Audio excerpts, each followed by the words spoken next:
मोहम्मद रफी ने बड़े से बड़े और छोटे से छोटे संगीतकारों के गीतों को आवाज देकर अमर बनाया है। तेरे मेरे याराने हो तेरे मेरे याराने। मोहम्मद रफी ने अपनी सुरीली आवाज की बदौलत प्रसिद्ध और कम चर्चित संगीत निर्देशकों की रचनाओं में जान डाली। बहार की वो हम न थे, वो तुम न थे। उनकी मधुर आवाज ने अनगिनत गीतों को कालजयी बना दिया, जिससे वे संगीत प्रेमियों के दिलों में हमेशा के लिए बस गए। उसे दो जो जान दे जान, उसे दो जो दे। लेकिन क्या आप जानते हैं कि रफी साहब न केवल एक उत्कृष्ट गायक थे, बल्कि उनके भीतर संगीत निर्देशन की भी प्रतिभा थी। वादा कर ले जाने जा, तेरे बिन मैं न रहूं, मेरे बिन तू न रहे होके। मोहम्मद रफी ने न केवल अपनी आवाज से अनगिनत गीतों को अमर कर दिया, बल्कि उन्होंने संगीत रचना के क्षेत्र में भी कदम रखा और कुछ ऐसी धुनें बनाई जो उनकी संगीत और भावनाओं की गहरी समझ को दर्शाती है। घर से डोला चला लाडली का।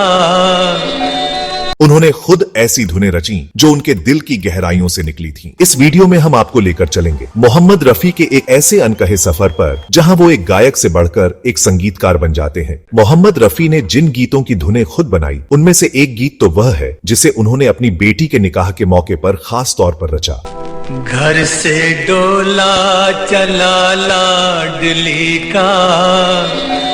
लेकिन एक गीत वह भी है जिसे उन्होंने अपने संघर्ष के दिनों में रचा। कौन से वे गीत हैं और क्या है उन गीतों के बनने की कहानी, इस वीडियो में जानेंगे। उन गीतों के बारे में जब सुरों के इस जादूगर ने अपनी आत्मा के सबसे कोमल कोनों को धुनों में पिरोया। वीडियो को अंत तक देखें, क्योंकि आज आप रफी साहब को एक नए नजरिए से जानने वाले हैं। आप बस बने रहिए हमारे साथ।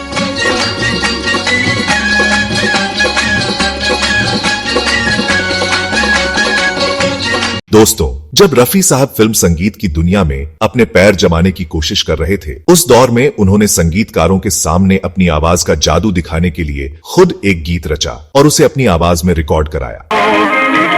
की मौत के मुंह से देखो टपक रही है राल। उस समय उन्होंने अपनी मेहनत की कमाई से जो भी पैसे अर्जित किए, उसका बड़ा हिस्सा गाने को कंपोज करने और उसे रिकॉर्ड करने में लगा दिया, ताकि दुनिया को अपनी बहुमुखी प्रतिभा का एहसास करा सके। यह गीत एक कलाकार के सपनों और जिद का साक्षी है, जिसने कभी हार नहीं मानी। काल काल पड़ा है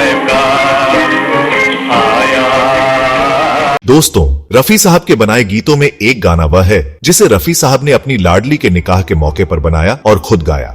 घर से डोला चला लाडली का।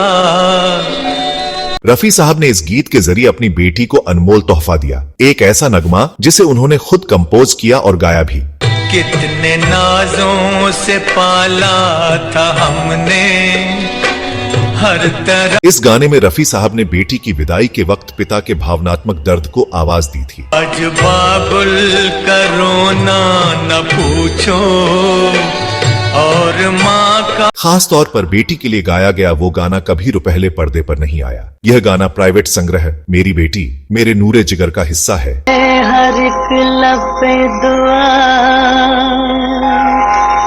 घर तेरा। यह कोई फिल्मी गाना नहीं था, बल्कि एक पिता का अपने दिल के टुकड़े के लिए गाया गया रूहानी तोहफा था। किताबों से मुनव्वर रहे दुनिया तेरी। इस गाने में उन्होंने एक पिता के दर्द और दुआओं को सुरों में पिरोया, जो बेटी की विदाई के वक्त हर माता पिता के दिल में उमड़ते हैं। नई राह सफर तुझको सदा राज।